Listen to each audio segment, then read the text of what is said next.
Can I uncover the dark spiritual legacy that haunted the Roman Empire before the sands of time bury the truth forever? The concept of lost civilizations is often shrouded in mystery, yet their impact on the world we live in today is profound and far-reaching. We often view Rome as the invincible architect of the West, but hidden within its history is a terrifying struggle against a deity they could never truly destroy: Baal. As we explore the history of human civilization, it's clear that the fall of empires is rarely a simple matter of economics or military defeat. Sometimes it is a matter of the soul. For centuries, Rome was locked in a death spiral with Carthage, a superpower on the North African coast that worshipped Baal Hammon, a god the Romans viewed as an abomination. The more we learn about these ancient societies, the more we're forced to reevaluate the narrative of Rome's inevitable rise. Was the destruction of Carthage in 146 BCE the end of the threat, or did it unleash something far more insidious? Historians have long analyzed the Punic Wars, but there is a narrative thread that is often overlooked. It is the story of a curse, not necessarily of magic, but of a cycle of violence and retribution. That began at the altars of Baal and didn't end until the Vandals, launching their fleets from the very ruins of Carthage, brought Rome to its knees. Today, we are going deep into the shadow. We will examine the archaeological evidence of child sacrifice, the oath of Hannibal, and the eerie poetic justice of Rome's ultimate collapse. We are going to trace how the eradication of a rival civilization planted the seeds for Rome's own destruction.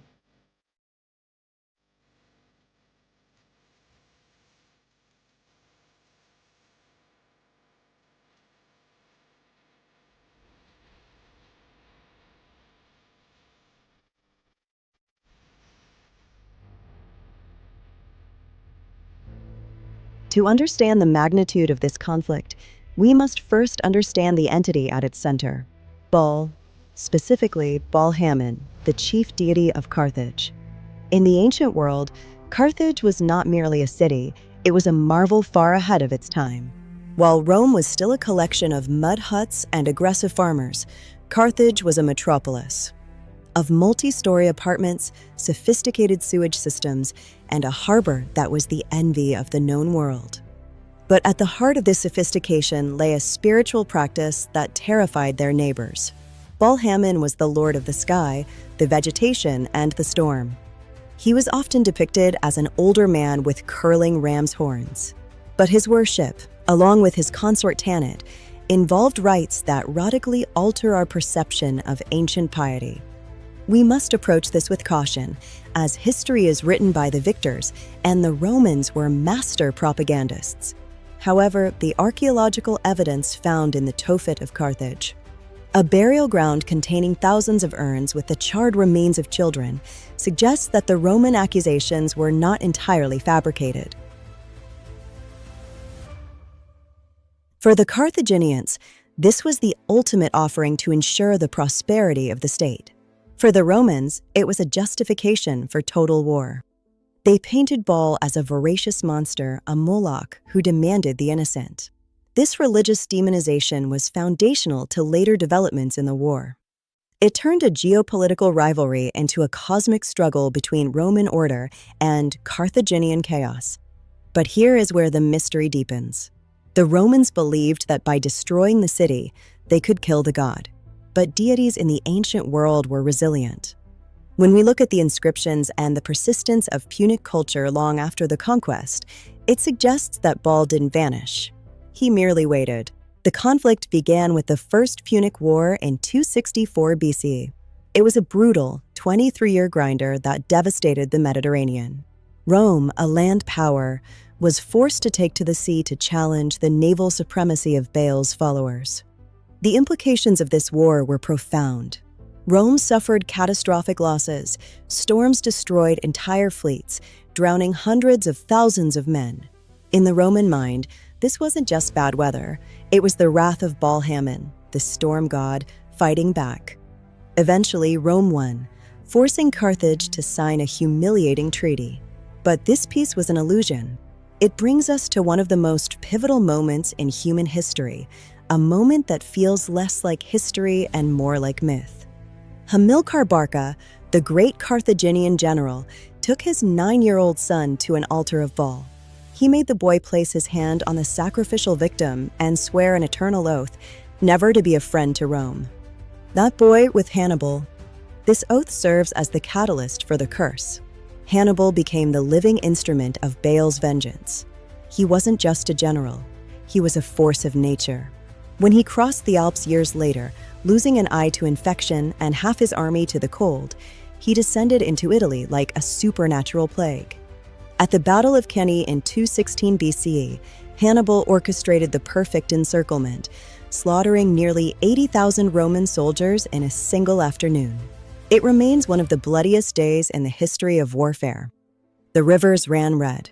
Rome was in panic. They buried people alive in the Forum to appease their own gods, terrified that Baal had finally come to collect his due. Yet Rome survived. Through sheer grit and the brilliance of Scipio Africanus, they managed to defeat Hannibal at Zama. But the fear remained. The specter of Baal haunted the Roman psyche.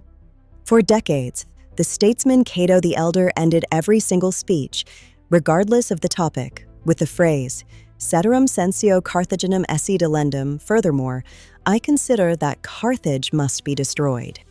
This brings us to the Third Punic War in 149 BCE. This was not a war of conquest, it was a war of extermination. The Romans besieged the city for 3 years. When they finally breached the walls, the fighting in the streets was horrific, lasting 6 days and nights. The final defense took place at the Temple of Eshmun, situated on the citadel. Here, the Carthaginian commander's wife, seeing her husband surrender, reportedly grabbed her children, cursed her husband for his cowardice, and leaped into the flames. A final, tragic sacrifice to the gods of her city. The city was razed. The walls were dismantled. The population was sold into slavery. Legend tells us the Romans salted the earth so that nothing would ever grow there again. While the salting might be a later fabrication, the intent was clear: the total erasure of a civilization. However, there is a chilling anecdote from the Greek historian Polybius, who stood beside the Roman general Scipio Aemilianus as the city burned. Scipio began to weep. When asked why, he quoted Homer, predicting the fall of Troy. He said, "A day will come when sacred Troy shall perish, and Priam and his people shall be slain."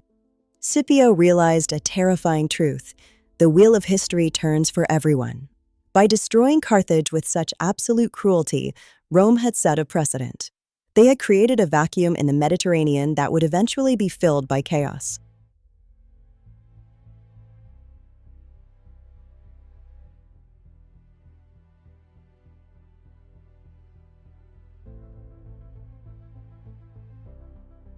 The physical city was gone, but the spirit of the place, the genius loci, remained. In a strange twist of irony, Rome eventually rebuilt Carthage as a Roman colony. It became the second most important city in the West. But the gods of the Punic people didn't disappear, they were merely renamed. Baal Hammon became Saturn. Tanit became Caelestis. The sacrifices continued in secret or in symbolic forms. The region remained a hotbed of rebellion and religious intensity. As we move centuries forward, the Roman Empire began to rot from within. Corruption, civil war, and economic collapse weakened the giant. And then, the curse manifested in a new form: the Vandals. The Vandals were a Germanic tribe, but their destiny was tied to the ghost of Carthage. In 429 CE, they crossed into North Africa. They conquered the region, seizing the rebuilt city of Carthage. For the first time in nearly 600 years, an enemy power held the granary of Rome. The Vandals sat on the throne of Hannibal. The implications of this are profound. The Vandals built a pirate fleet in the harbor of Carthage, the very harbor Rome had tried to destroy. They cut off the grain supply to Rome, starving the eternal city. The nightmare of Cato the Elder had returned, worn by a different people, but stemming from the same geographic root. The story of Baal and Rome serves as a stark reminder. Civilizations are fragile, and the actions taken at the height of power often sow the seeds of future downfall. The curse of Baal wasn't magic, it was the inevitable consequence of empire. By creating a world built on the ashes of others, Rome ensured that one day, it too would return to the dust. If you're fascinated by the secrets of lost civilizations, share your favorite theories in the comments below. Did Rome bring about its own doom by destroying Carthage? Don't forget to subscribe for more deep dives into history's greatest mysteries.